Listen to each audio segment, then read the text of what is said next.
It used to be that the purpose of a watch was to tell you the time, or maybe help you be on time, or maybe help you manage your daily schedule in some small way.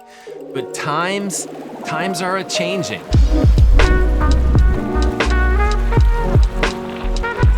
This is the Apple Watch Ultra 2, and I've had it for just over 100 days now, and yes, it tells the time. But it can also make phone calls, respond to text, or even emails. It can track your calories, track your steps, track how much you're swimming, biking, or running. It can tell you your pulse, how you slept last night, how the weather will be in the future. It can perform an ECG and tell you if you've had some sort of potential AFib event. And it can play your music, your audiobooks, and technically, you could even be watching this YouTube video right now on your Apple Watch Ultra 2. But as cool as this watch is, there's still things that I wish were different, and we'll touch on that stuff throughout this video. But because this video is a review after 100 days, I want to first talk about how this watch is holding up with regards to durability before we get into some of those crazy details and I give you my buying recommendations.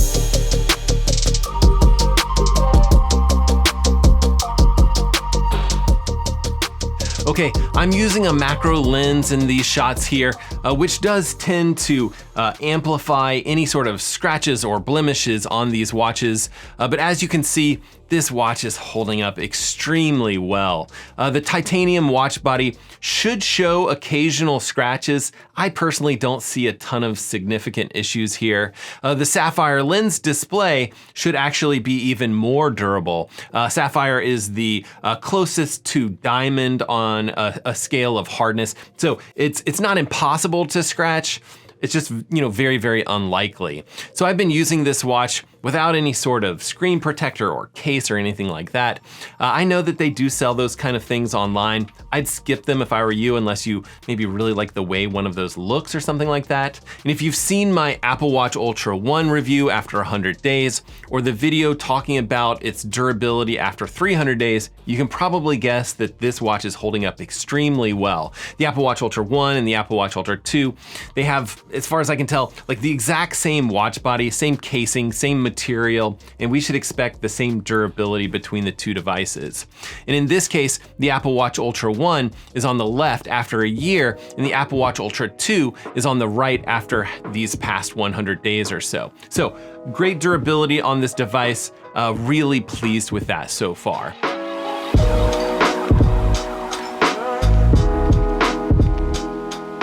Now, here's the crazy part. Even within the short 100-day period that I've had this watch, the Apple Watch Ultra 2 has changed a good bit. The watch has gotten smarter, and it's actually gained functionality. For example, since its release, the Apple Watch Ultra 2 received a software update and can now perform that double tap that they talked about in the introduction of this watch. So just double tap your thumb and your index finger together and it'll pull up that new widgets area. Continuing to double tap will cycle through those widgets. And if you're using the watch within an application or you get a notification or a general alert, the double tap gesture can be used to confirm the default action item that's presented. And originally, I thought it was gonna be a pretty interesting and helpful gesture. After 100 days, I'd say it's okay. It's maybe not as helpful as I originally had hoped. I kind of wish I could use it more frequently. So if you have the Apple Watch Ultra 1 and you're wondering about upgrading, I would definitely say that this single little feature shouldn't be that deciding factor. I do think that gestures could be wildly helpful on watchOS within these Apple Watches. I just think that Apple should go really big on gestures. Maybe they will in the future. Personally, I would love to see anyone be able to reliably operate the entire watchOS operating system with gestures on these watches. And yes, I do know that you can do that with the accessibilities option. I made an entire video comparing that to the new Apple Watch double tap gesture because it's been super confusing. Trust me, those two things are different. When comparing gestures between the old accessibility gesture on the Apple Watch Ultra 1 or other devices and the new double tap feature on the Apple Watch Ultra 2 and Series 9, you see that the new S9 SIP system and package processor chip is just so much better. It's so much more accurate at recognizing these gestures. And it's probably due to that new neural engine cores. I think they've doubled the amount, going from 2 to 4 cores, resulting in what they said was double the performance of machine learning tasks. So this watch, it's able to combine data from the optical heart rate sensor on the back of the watch, the internal gyroscope, and the accelerometer to quickly determine those gestures and respond accordingly.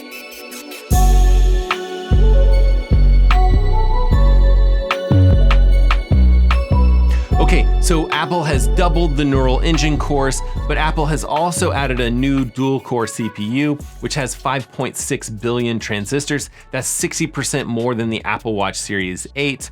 And in a recent update, the Apple Watch Ultra 2 and the Apple Watch Series 9, for that matter, now have the ability for Siri to respond significantly faster, and with the ability for Siri to update health information. And it's startling just how much faster Siri is here. And that's because Siri doesn't have to round trip this information to some sort of weird server in some sort of underground bunker in Cupertino just to set a timer on your watch. Siri can also now record health data for you. Honestly, it's not something that I've used all that often. Maybe it is something that I should use, I don't know. The holidays really weren't that good for me, and now I weigh about 300 pounds. But just in time for the new year, Apple Watches are now able to sync workouts through their new Workouts API. So companies like Training Peaks, Trainer Road, Run Motion, maybe more importantly, the coaches that use those platforms can send you workouts to execute on the track using your Apple Watch. And those are features that are current as of watchOS 10.2. And in watchOS 10, Apple had actually made some big advancements on the cycling side of things. So the Apple Watch can now support cycling power. It can also estimate your FTP. An FTP prediction, that's functional threshold power. I'd say it isn't perfect. I'm sure that Apple's going to continue to refine on these algorithms for figuring out FTP over the next upcoming months. There is also the iPhone mirroring feature for cyclists. Apple calls it live activity, I think, but it's a nice, large, bright display that works pretty much like a cycling computer with synced data from the Apple Watch. And I say pretty much because there's no like routing per se on this. There's no way to like load a course map or anything like that and use it within the cycling app. I have a few other minor criticisms, but again, I made a full video talking about cycling with the Apple Watch Ultra, and I'll link that in the description of this video if that's kind of your jam. And this might just be me trying to like read the tea leaves, but it seems like Apple is focusing on, a sport per major update, and then switching to the next sport. So watchOS 10 had a big cycling update. watchOS 9.2 had some pretty big running updates. Apple announced, and I would call it like an absolutely brilliant track mode where the Apple Watch could detect when you came up to a track and give you the option of selecting a lane to run in. Doing so would snap your GPS to that lane and give you extremely accurate distance and times and GPS tracks. Other companies do have track modes, but I think Apple did this in just such a cool way. They basically built a database full of all the tracks and their geo coordinates and details about the track, like how many lanes each track has. It's actually pretty amazing. Also with that update, watchOS 9.2, Apple announced something called race routes, where you can race your previous efforts on a given course. It's okay. I have some minor gripes about it, but again, I made a separate video about each of those new features from Apple, and I'll link again everything below if you guys want to learn more about those. Before that, watchOS 9 included a multi-sport mode, which was really cool. So if you are one of those people that are into triathlons, that's something that you might want to use. It's super interesting because you don't have to click a button in between sport types. So you'll do your swim, the watch will automatically detect the transition onto the bike and then automatically detect the transition onto the run and give you detailed splits between each. And then also in that software update from Apple, they added auto detection of kick sets for swimming.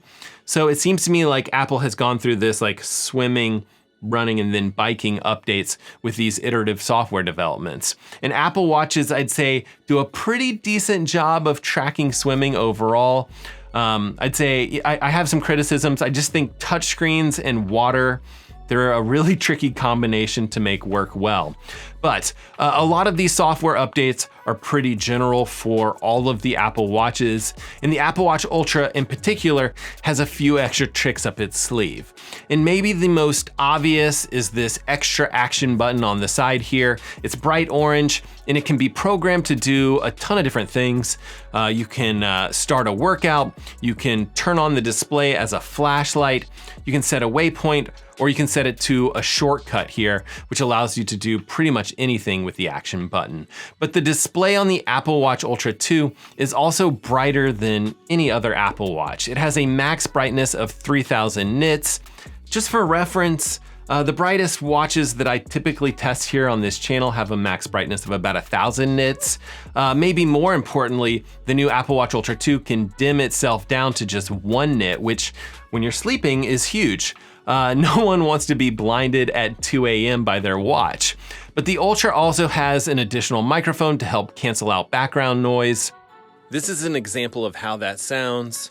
There's also a depth sensor in here, so you can kind of use this as a dive computer. There's also a built-in siren in case of an emergency. I've tested it, and it is loud. You can hear it from a good distance, but thankfully I haven't needed it. The Apple Watch Ultras also have a multi-band GPS chip, which means it can connect to multiple types of satellite systems at the same time to increase GPS accuracy. What does that mean in reality? It's good, it's very accurate.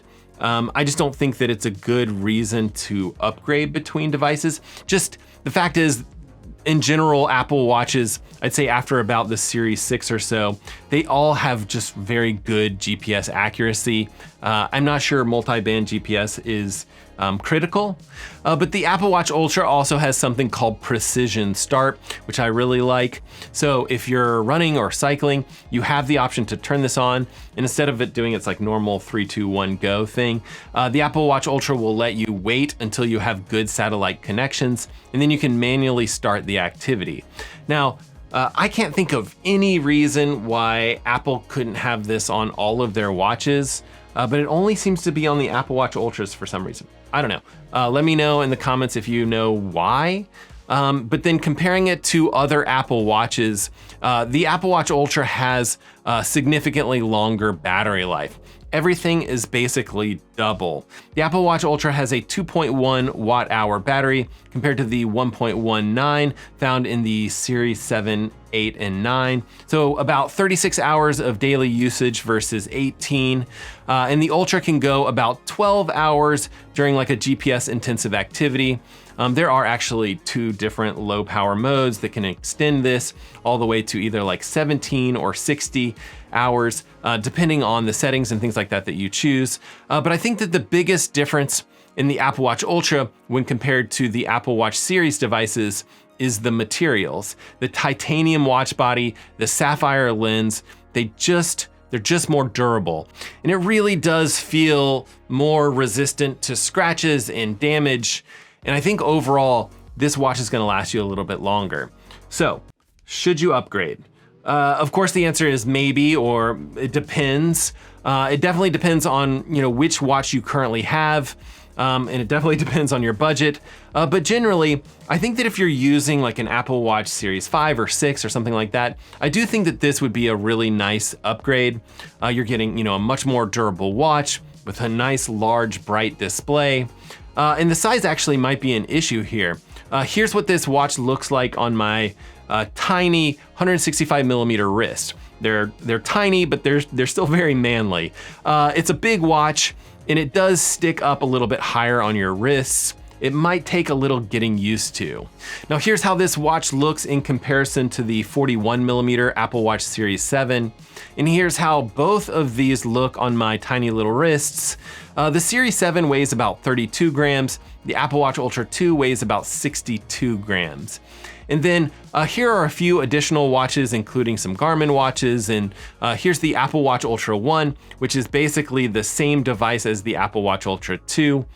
And no, I don't think that the Apple Watch Ultra 2 is a worthy upgrade from the Apple Watch Ultra 1. The brighter screen, the difference in processors, all of it, it doesn't feel like it adds up to a massive update to me.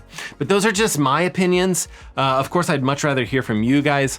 Do you have the Apple Watch Ultra 2? Are you liking it so far? When do you think people should seriously consider an upgrade?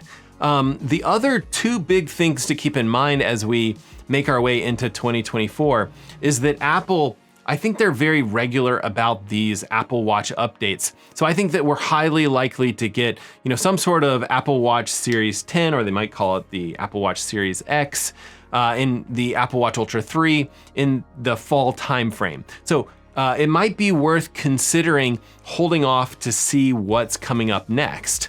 And then the other weird thing that is going on with Apple recently, they've actually had to pull down the Apple Watch Ultra 2 and the Apple Watch Series 9 from their website, and they've pulled it off the shelves from their store because of a patent dispute.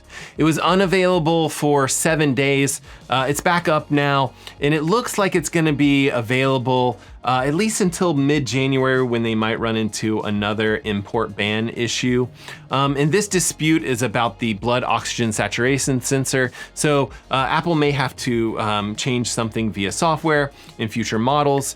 It's definitely hard to say how all of that will go down, but it might affect your purchasing options.